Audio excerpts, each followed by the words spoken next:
Have you noticed how over the past couple of weeks, some of the more popular Japanese sets have been skyrocketing in price? Sets such as Terrestrial Festival's 151, Super Electric Breaker, and even Paradise Dragona have been going up in price. Today we're going to discuss why the English Pokemon market and the lack of products and how US sellers source their Japanese products are the main reason for these price increases. Before we get into the video, if you don't know who I am, I'm Adam, I run Cascade TCG, and we sell a variety of Japanese Pokemon products on our site, from booster boxes to starter decks and build and battle boxes, and more recently we just started selling a lot of Japanese singles on our website. So if you're interested in Japanese Pokemon or just want to support my collection addiction, then check us out at cascadetcg.com. Now let's get right into what you actually came here for. Alright, the first set we're going to get into is Battle Partners. This set really hasn't changed that much ever since it came out. The price was high when it first released, as mini sets are, but then it dropped down to around the $80 to $85 mark, where it's been sitting for around a month, I want to say.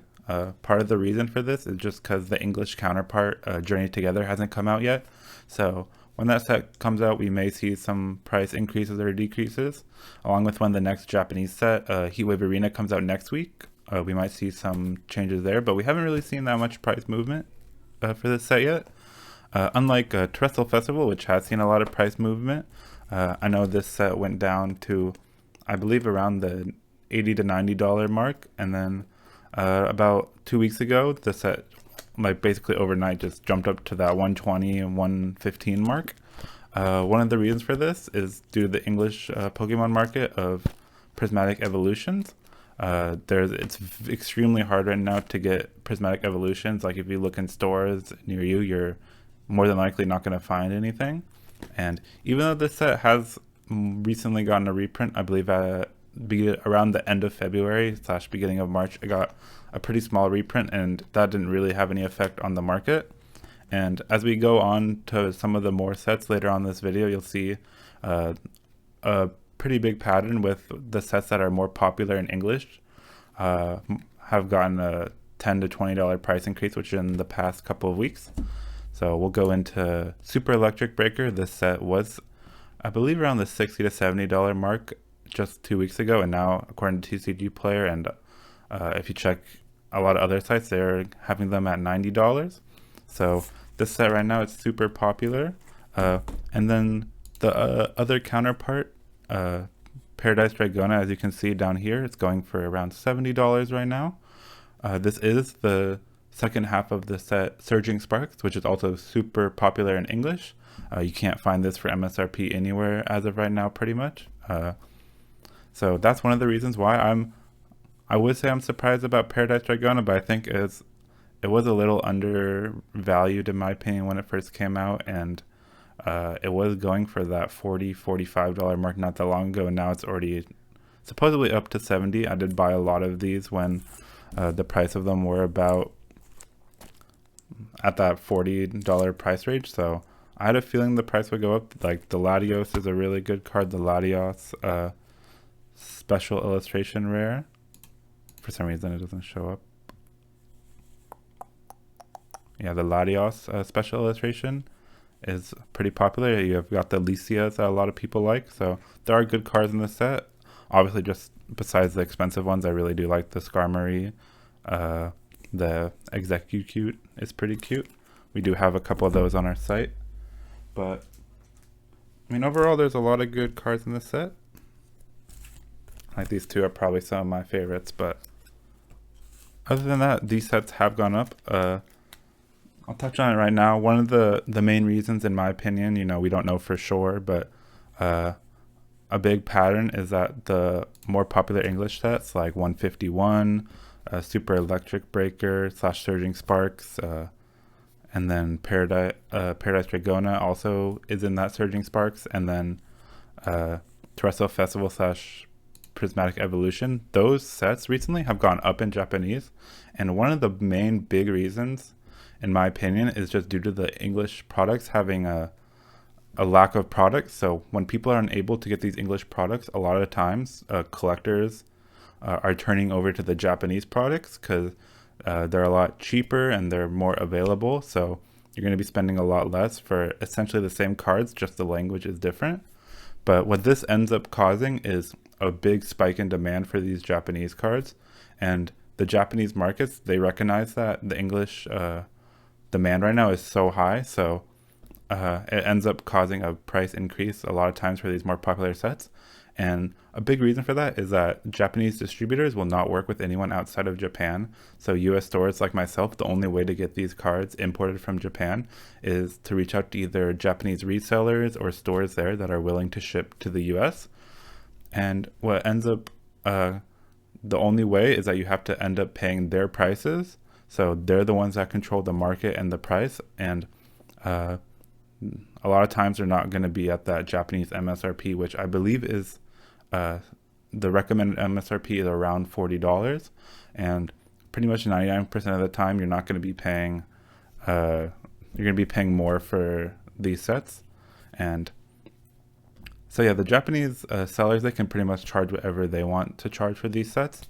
So what ends up happening is when an English set gets super popular, or the demand is there, these Japanese resellers slash stores will end up raising the price. And in the market we're in right now, this very big bull market, a lot of these US sellers are willing to still pay that much because people are still willing to buy for that much. So they keep the prices this high. And even though these sets like Super Electric Breaker, Terrestrial Festivals, Paradise Dragona, they are still getting reprints. They're still in the print cycle. Japanese prints, they typically reprint a lot more than the English set. They're still going for these ridiculous prices. 151 is kind of a special case because it's getting towards the end of that reprint cycle. We don't know if it's going to get another reprint. With the popularity right now, I think they will reprint it, but we're not certain on this. But then like some of the other sets that are still in the reprint cycle and still relatively new, you can still get for cheap, like Stellar Miracle, you can still get for that around $45 mark. Night Wanderer, or the English equivalent, Shrouded Fables, that one you can still get for around $45. This set, I'm surprised, has been going up how much it has. As in English, it's probably the most hated English set. Like even during the Pokemon demand, it's been sitting for most of its life. I still think it's there's still a lot of really good cards in this set. Like the Persian's really good. I really like the Duskull and the Duskull Evolution line cards. I think the Cafant card is super cute. The Beware I really like. But oftentimes when it comes to these Pokemon sets, it's not about how cute the cards are. It's more about how good are the secret illustration rares and like how expensive they are. That's oftentimes what unfortunately ends up causing the price for these sets. But like more sets I think are good. I mean, Transformation Mask is starting to get up there just because it's the second part of Twilight Masquerade in English, which is getting super popular right now. People are turning to it because one of the only things that's available, and it has that Greninja card that a lot of people are chasing, and the Eevee as well.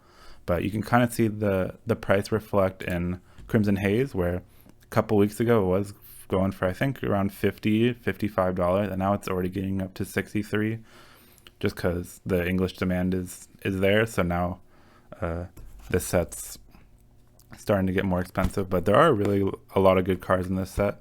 I bought a lot of booster boxes before I got this high, just because the English Greninja and Eevee are getting super popular. I really like Growlithe. Arcanine is my favorite Pokemon, so this is one of my favorite cards. And then there's a lot of other really good cards, like there's the Matcha line, the Enamorus, and obviously the Eevee. This card I think is super underrated, just because everyone loves Eevee, and you can't lie, this is one of the cutest cards. But moving on, you got Wild Force, Cyber Judge is still around 50. These are some of the more, I wouldn't say undervalued, they're just underrated sets because they're not super popular. Like Temporal Forces is not that popular in English, so you can see the price of these two are still relatively low. And then we move on to Shiny Treasures, which is kind of the opposite. It's been getting super popular because of that Bubble Mew. So this set was just like $55-$60 a couple weeks ago. It's already getting up to 70, and I think it might keep rising just because it's a specialty set, a high class set. A lot of people really like the high class sets, so we'll see what this one does in a couple of weeks. But moving on to some less popular, Ancient War is still going for 50, and Future Flash is still going for that 50, just because they're not as popular. This is the Paradox Rift set, so not as popular. Raging Surf is starting to get up there just because you've got that Groudon, you've got the plushy Minu that are super cute, and we're starting to get towards the sets that aren't getting reprinted as much. And then Ruler of the Black Flame obviously is a Charizard set, so super popular. It's getting up towards that $70 mark. I know it started to drop down a little bit, but then it started going back up just because of the English set as well. People are starting to like it more. And then 151 already talked about. Snow Hazard still pretty low, but Clay Burst is still pretty high. I think people just like the cards in the set a little bit more. I know this set I believe it was underprinted when it first came out, so the demand for it was super high, and it hasn't really died down as much as some of the other sets. I mean, they have the Raichu and the mouse holes in the set that a lot of people like. And then the last couple sets, Triplet Beat, or as TCG Player likes to call it, Triple Beat, is still super popular. It has the starter evolution line, and then it has this Magikarp that a lot of people like from the English set. And then Scarlet and Violet base, the Scarlet is more popular, but there's still a lot of good cards in these sets. You have that Slowpoke, and then the Drowsy that got super hyped up in English all of a sudden. So these sets are still pretty solid. And then it's just another case of where the demand for Scarlet and Violet base isn't as big in English, even though these sets are starting to get towards the end of, if not the end of their reprint lines, where we won't see any more reprints for this set. But the price is still relatively low just because they're not as popular of a set. But if you enjoyed the video, leave a like, comment, subscribe. Let us know what your favorite Scarlet and Violet set and what you're excited for in Heatwave Arena. And if you're interested in Japanese Pokemon, check us out, CascadeTCG.com. Thank you so much.